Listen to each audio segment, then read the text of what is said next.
que o assessor é alguém que gerencia as informações que vão de dentro de uma corporação, de uma instituição, de uma empresa para fora, ou é o cara que gerencia as informações que vêm de fora para dentro da empresa.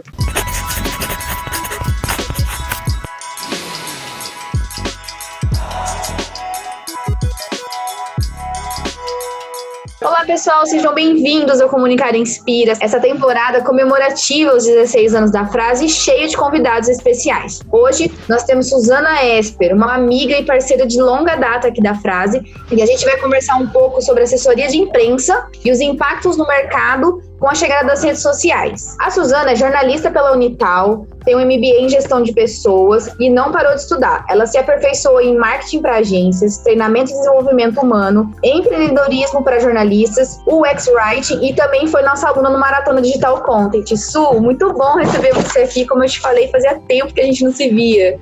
Pois é, eu também estou super feliz, muito honrada com o convite. Vocês sabem que são pessoas que moram no meu coração e uma empresa que eu admiro muito desde sempre.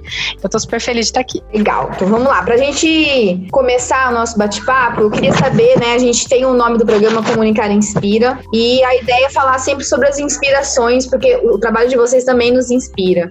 O que te levou a trabalhar com jornalismo, Su?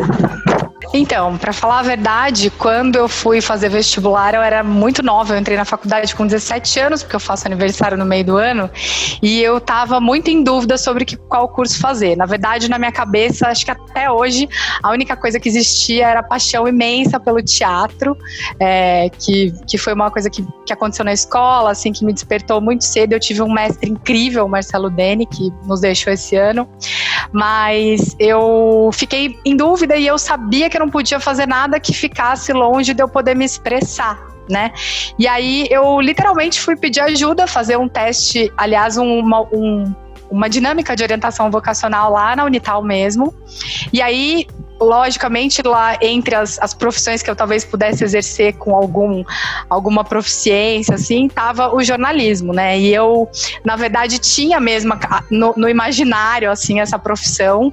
Eu gostava muito dos programas de entrevista todos. Eu amava o Abu Janra, a Marília Gabriela e o Jô Soares. E aí eu já tinha isso mesmo na minha cabeça. Então parece que deu um clique, assim, né?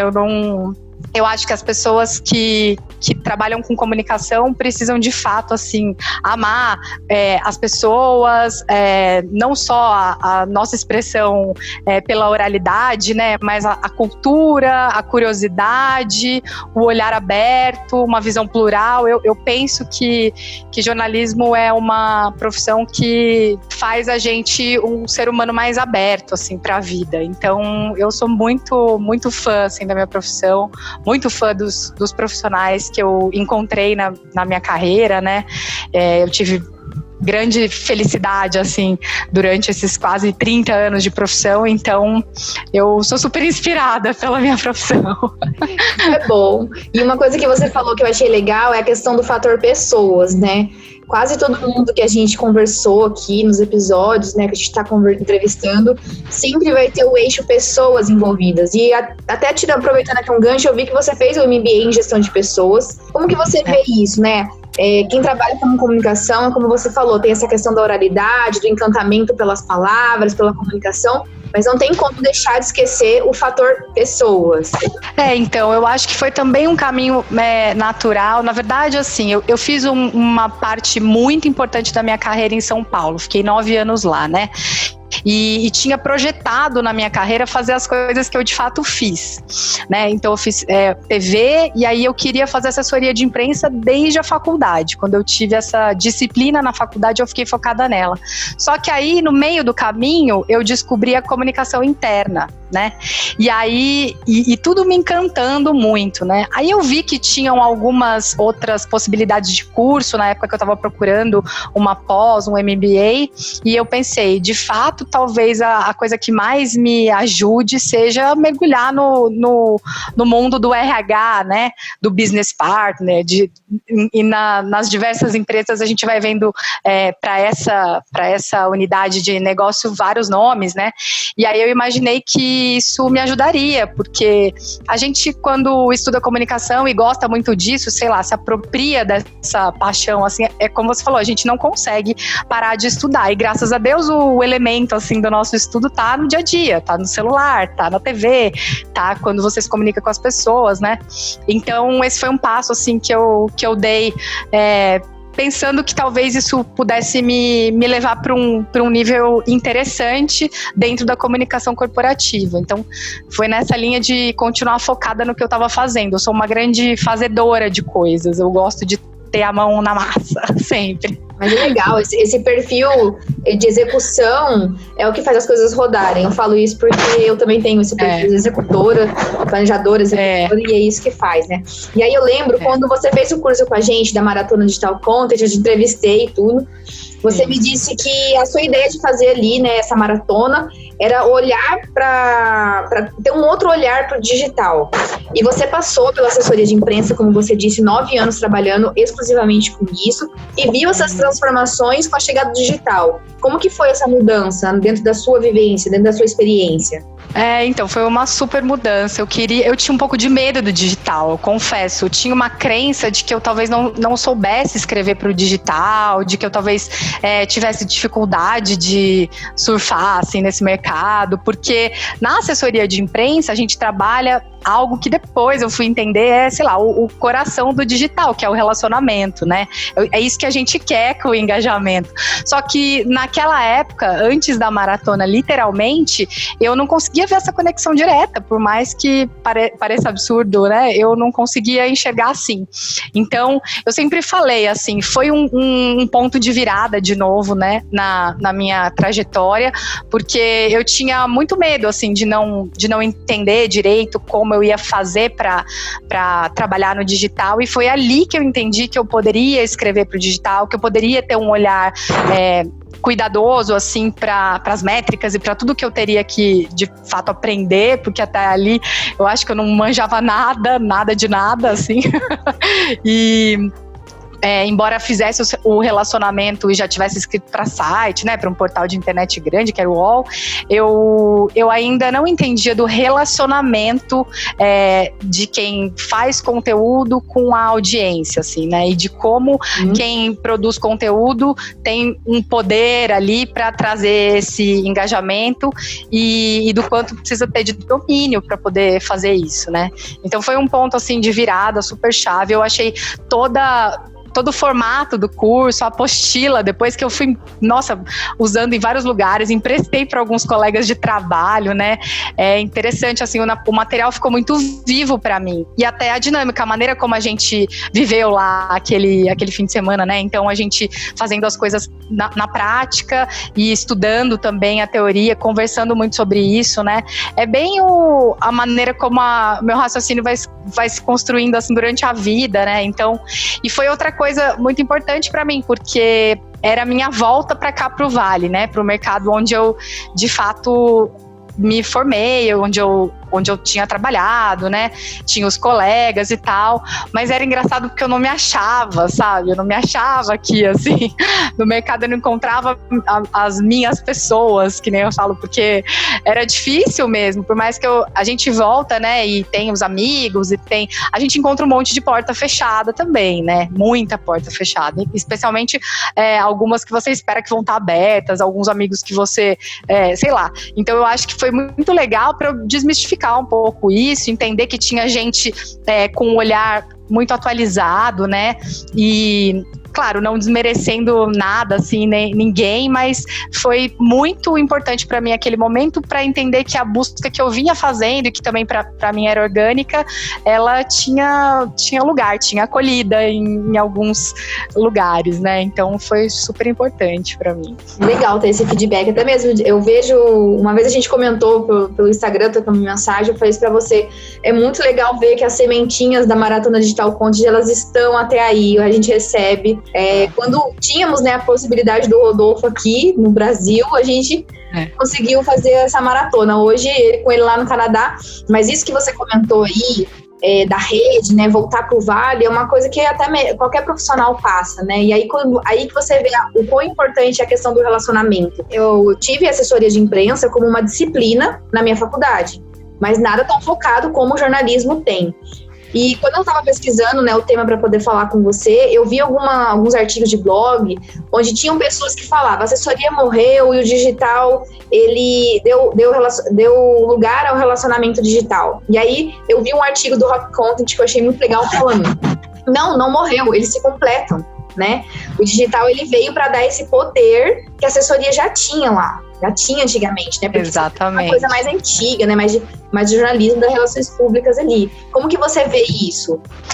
Eu concordo em gênero, número e grau. Esses dias eu vi uma amiga também, que é uma profissional incrível, chama Adriana Fegiveres. Ela tem uma empresa voltada, assim, chama Ela Comunica, né? Então ela faz assessoria de imprensa e tem uma pegada, assim, um propósito muito incrível, assim. E lá eles fizeram uma enquete perguntando se o impresso valia mais do que o digital. Uma pergunta que todo mundo se faz, né? Porque pensa em assessoria de imprensa e pensa no impresso, né? Então, eu achei super interessante que a resposta lá, e é a resposta que eu daria também, é que não existe isso, né? Da assessoria, do impresso comer o digital. Depende do objetivo da sua estratégia, né? E das costuras que você vai precisar fazer, né? Porque como é que você vai contabilizar o valor que tem até hoje sair numa matéria da Veja, sendo que aquela audiência, aquele público que está ali vendo a agência está 100% focado, a Veja, desculpa, a revista, né? Está 100% focado no que está lendo, no que está vendo, parou para sentar ali e ao contrário do telefone, ele não tem 200 mil distrações com outros apps, né? Então, o que eu entendo é que a assessoria de imprensa, ela é uma função super nobre, assim, do jornalismo, não mais do que a reportagem, não mais do que outra, mas ela faz parte de uma chave muito estratégica da caixinha onde o jornalista pode atuar, né? E há muitos anos, os assessores e a assessoria, ela trabalha o que o digital precisa e está sempre em busca hoje, que é a reputação. Sim. Então, a assessoria não morreu, não vai morrer, vai ser sempre ultra estratégica, sempre super necessária, porque o assessor é alguém que gerencia as informações que vão de dentro de uma corporação, de uma instituição, de uma empresa para fora, ou é o cara que gerencia as informações que vêm de fora para dentro da empresa, porque ele também faz o filtro, o clipping estratégico, o olhar, né? Se relaciona com os stakeholders a partir do que eles também estão dizendo. Então, é uma profissão extremamente estratégica, né? Aliás, uma profissão não, um braço de jornalismo que a gente pode atuar de uma maneira super estratégica. E eu vejo que o digital tem muito a aprender com isso, né? Todos os profissionais de digital têm muito a aprender com isso. Os jornalistas que atuam há muito tempo nesse segmento, eles não só têm para contribuir com o fazer relacionamento, mas com o pensar o relacionamento e alimentar esse relacionamento.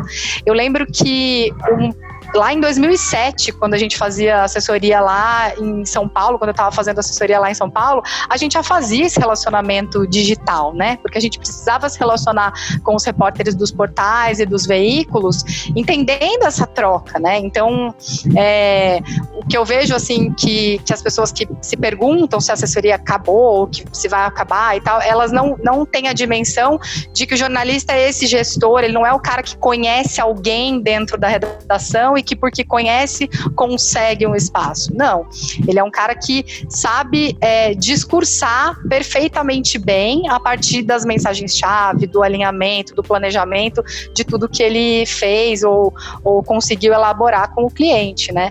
Então, isso é vital para o relacionamento digital e eu acho que a assessoria nunca vai acabar, né? Ela vai, eu acho de fato que ela vai ser para poucos. Ela vai ser para poucos profissionais, para poucas empresas. A gente tem que entender também que a assessoria de imprensa não é para todo mundo, né? Existe uma ânsia enorme, assim, às vezes dos clientes das empresas. Então eu vou contratar um assessor e vou sair em 40 veículos por mês. Não vai sair.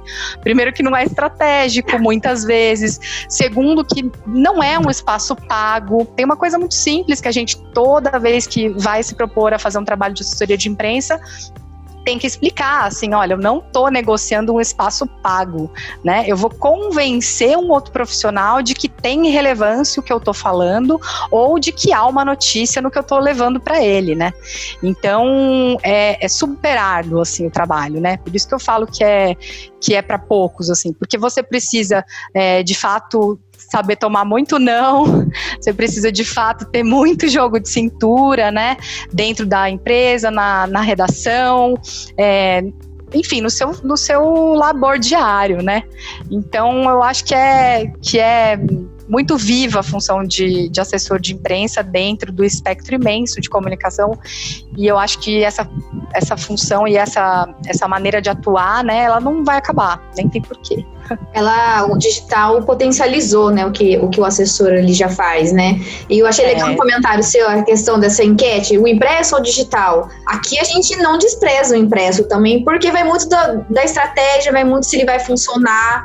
Então, até adiantando aqui, né, para todo mundo que participou do convite, a gente enviou um presente, o seu eu vou colocar no correio, ainda não tive tempo, mas semana que como você está em outra cidade, né, quem está de fora, a gente envia pro correio.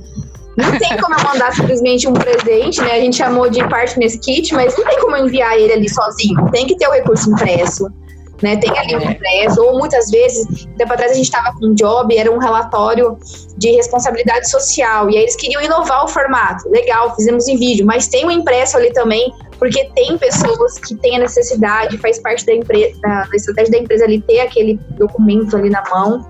E uma coisa que você estava falando que a questão é a assessoria de imprensa hoje é para poucos. Minha primeira oportunidade de emprego, eu fui menor aprendiz, eu tinha 14 anos. Eu trabalhei dentro da assessoria de imprensa da Sabesp.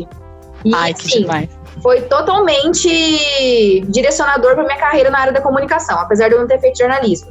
Mas tinha muito isso que você disse, do contato ali diário, de eu ver a jornalista responsável lá na época.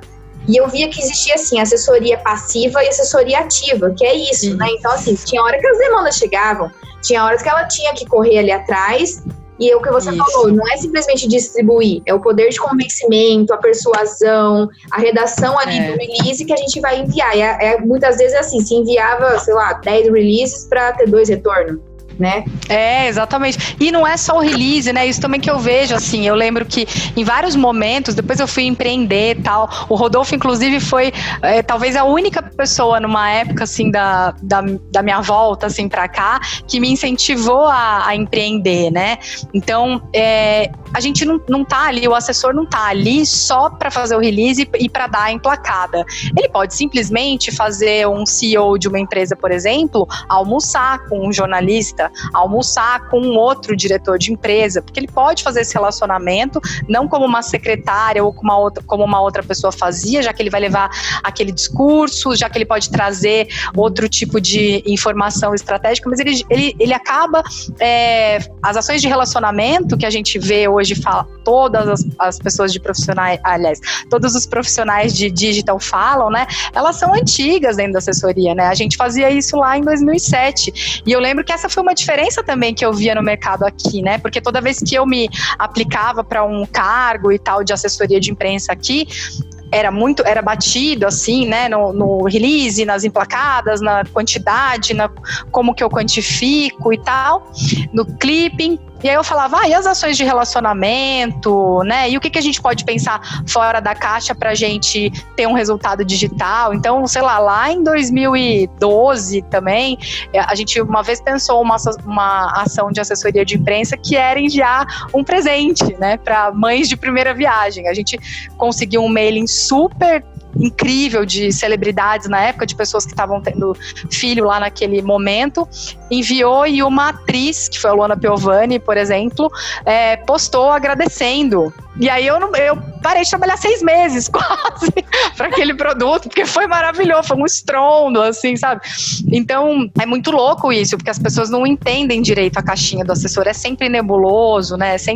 É difícil mesmo, não é uma coisa normal, né? O repórter... Você acha que tem uma conexão com o trabalho, por exemplo, do influenciador digital hoje? Acho. Tem. Eu acho que ele veio um pouco daí, sabe? Mas o influenciador digital, a gente está habituado a ver influenciadores digitais que vendem produtos e que estão ali em ações pagas, né? Isso não é o que o assessor vai fazer, mas de fato é o que o assessor já conseguia antes, né?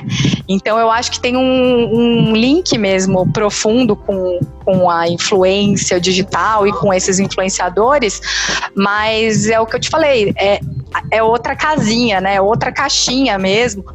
E a diferenciação é difícil, porque tem assessores, agentes, né? Que atuam assim, sei lá, os assessores das famosas, dos cantores, as pessoas que estão sempre vendendo produtos, né? E não tem nenhum problema, assim, de ver de uma maneira, assim, tudo misturado, mas precisa entender que esse profissional, ele é um profissional estratégico. No final das contas, se ele for um bom profissional e se a empresa e ele tiverem um ótimo alinhamento para que o trabalho seja bom, ele pode de fato influenciar no negócio, né, positivamente. Então é bem legal isso, né? É um jeito muito relevante de atuar como jornalista, né? Legal. E aqui pra gente... Não, o que você falou, é uma forma relevante de se atuar como jornalista, né? E às vezes a pessoa quer ser, ela vai ser influenciador, mas não viu ali que tem todo esse trabalho já feito por trás. Aí muitas vezes vai recorrer a um assessor, porque esses grandes influenciadores, quem tá ali por trás negociando todo esse relacionamento, a reputação da marca envolvida desse influenciador é um assessor de imprensa, né? É um jornalista ali, é um profissional da área da comunicação que tá habilitado a isso. É um construtor de discurso, né? Com certeza, e que impacta muito com a questão de reputação da marca, né? A gente tem um outro convidado aqui no Comunicar Inspira falando especificamente disso, a gente conversou sobre isso, que tudo hoje vai sempre impactar na questão da reputação da marca. Su, então pra gente finalizar aqui o nosso bate-papo, que se deixar, a gente tem muito assunto pra conversar, como que você enxerga o papel do jornalismo hoje na comunicação, o papel do jornalista? Então, eu acho que, graças a Deus, eu acho que ao contrário de alguns profissionais, eu acho que a nossa profissão, ela vai ser melhor valorizada, ela tá mais bem valorizada, apesar do cenário muito obscuro que a gente vê em todos os lugares, né, a gente vê no mundo todo, assim, um cenário de democracias se fragilizando, né, e a comunicação e o papel do jornalista são vitais para que esses pilares, eles se mantenham fortes, né, não tô falando isso por um viés ideológico, tô falando porque é de fato uma classe em que os profissionais morrem, né, quando há esse tipo de avanço, assim, de correntes extremas, né?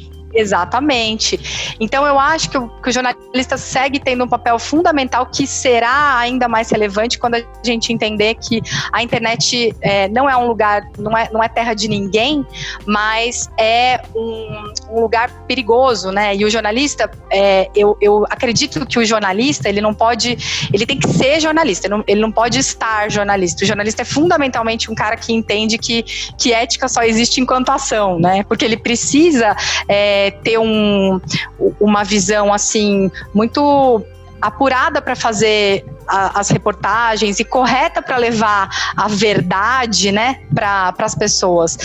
Ao contrário do que as pessoas pensam também, ele pode ter ideologia, time, viés, não tem problema nenhum, porque ele está ali justamente para saber colocar esses espectros de maneira clara num discurso, num texto. Então, eu acho que é uma profissão que tem um caminho sempre árduo, né? Vai ter sempre. A gente nasceu dentro das faculdades de direito, né? Cheio de... não tinha curso e tal, né? Enfrentando ditadura em um monte de momento, não foi minha geração. As outras gerações talvez nem lembrem desse tipo de coisa, mas é tão relevante, tão importante, que eu acho que esse papel vai continuar sendo fundamental socialmente. Então, eu acredito muito nos jornalistas que são jornalistas, não estão jornalistas, e espero que o mercado sempre tenha espaço para que mais profissionais desses acabem surgindo. Você já pensou em ser professor ou tem isso nos seus planos, nos seus objetivos? Super tenho. Legal. Super tenho. É isso, um dos outros entrevistados, eu conversei com um professor meu e a gente estava falando isso, olha, a faculdade, né, ela precisa ter esses professores apaixonados pela profissão, que desperte esse interesse para quem está ali na área acadêmica, justamente até mesmo para poder entender, olha, não, esse curso não é para mim, né, porque muitas vezes tem pessoas que se formam e ficam frustradas porque não se encontraram naquela profissão, ou então que acabam trabalhando de forma sem tão entusiasmo, né, e aí a gente acaba ficando manchado aí, vamos dizer, né, mas olha, e aí pra ser professora, viu? Eu tenho isso super na minha cabeça. Eu venho de uma família assim de mulheres professoras. Eu fiz 40 anos nesse ano e essas mulheres parece que estão todas assim, as minhas antepassadas, estão todas muito próximas e todas foram professoras. As mais relevantes assim da minha vida, minha madrinha, minha tia, minha avó, todas essas mulheres foram professoras. Então nossa, você acertou em cheio, assim, é uma coisa que eu quero muito na vida. Legal. Tem que ir traçando os caminhos aí, mas uma hora eu encontro a sala de aula em algum lugar. Com certeza, quem sabe a gente não consegue desenvolver alguma coisa junto. De todos os bate-papos, estou tirando inúmeros insights aqui para próximos projetos. Demorou.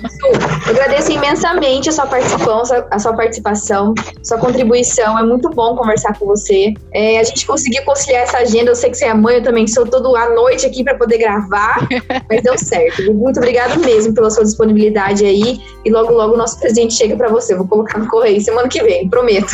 Imagina, Pan, adorei muito. Carinho enorme, admiração imensa. E parabéns. Vou continuar vendo tudo daqui, aplaudindo, torcendo. Um beijo enorme pra você, pra todo mundo, pro Rodolfo. Tô sempre por aqui. Tá certo, Su. Muito obrigada, viu? Bom. E pra você que nos assistiu aqui, a gente volta amanhã com mais um convidado, mais um conteúdo relevante, algum assunto relacionado à área da comunicação. A gente se vê. Tchau, tchau, Su. Tchau, beijo. Outro, tchau, tchau.